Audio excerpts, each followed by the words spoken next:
Before you get started embroidering your fabric project, I'm going to ask that you show me a few skills on a cardstock bookmark. I'm going to ask that you can thread a needle, tie a knot, punch a path, and then do the running stitch. If you can do those 4 things, I'm going to feel strong about letting you start on your fabric. The first thing you need to do is cut a piece of embroidery thread that is about as long as one arm. Just stretch it out from your fingertips to the top of your shoulder and cut that length.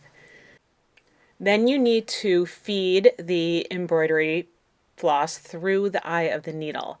You might be able to just hold the thread and put it through the needle because these needles do have pretty large eyes. If you're having a hard time, you can also try making a needle threader out of a little piece of paper. Think of it like a hot dog sitting inside a hot dog bun. You're going to fold the paper in half. Make sure that it is going to still fit through the eye of the needle. And if it does, take your thread, which is the hot dog, put your thread inside the hot dog bun, and then you can poke that paper through the needle and it will help to pull the thread through.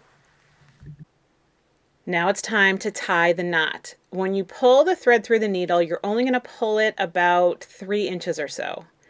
You crisscross the ends to make an X, which also makes a loop. Put the end of the thread through the loop and pull. It looks like a little pretzel when you're pulling it. So now that needle, it's not really tied on tight, but it'll help while you're stitching. You don't want to do a double knot. Just one single knot should do it.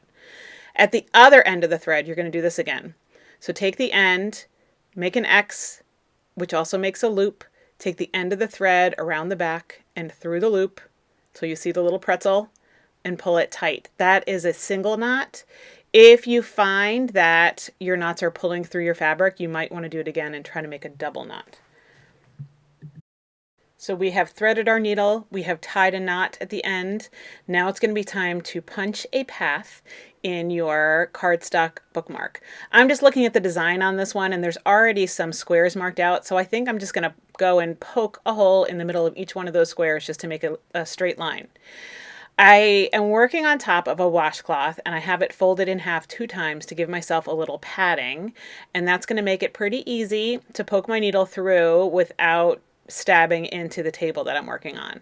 So I'm just going to go ahead and I'm going to poke a dotted line going down my bookmark. Each hole is about, it's the width of my pinky nail. They're not too close together, but they're not too far apart either. And now I get to start stitching. You always want your knots to be on the back so they're hidden. So I'm starting on the white side of the bookmark. I pull the needle through and I pull all the way until the knot gets stuck. And now I'm going to be stitching like a dolphin swimming under and over the water. So I'm going to go through the front, pull my needle until that loop goes away, through the back, pull the needle again until the loop goes away, and I just keep going from the front to the back, from the front to the back, until I'll end up with a dotted line going all the way down my bookmark, and this is called the running stitch.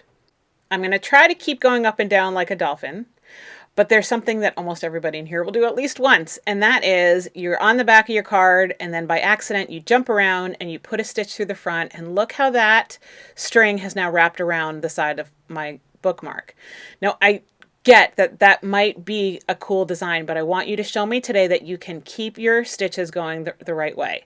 So one thing you can try is going back through. I'm poking not the point of the needle, but the blunt part of the needle through the hole.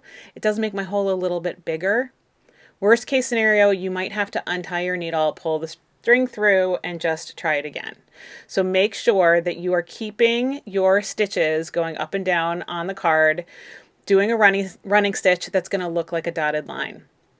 When you get to the end, however, if you want to fill in that dotted line, you can just go back the way you came with the same piece of thread, or you could switch colors if you wanted to. So I want to show you how to tie a knot in case you're going to switch colors. And here's what you need to do. First, make sure your needle ends on the back of your card. It may mean you have to punch one more little hole, but get the thread to the back. You don't want to see any knots on the front. And then just like what we started, you are going to crisscross your thread to make a loop. Put the string through the back of the loop and pull it up. the key here is that you want that not touching the bookmark. So one thing you can try, a little trick, is you put just the tip of the needle inside the loop and hold it against the card as you pull, and that will help you to get your knot way, way down by the cardstock. You can also use your fingers to try to push it down there as you're pulling the knot tight. So it is really important that the knot is really, really close to your bookmark. All right, so I have a dotted line. If you want to, you can get another color and you can stick back in the other direction. Or if you want to just try a quick little experiment, you can.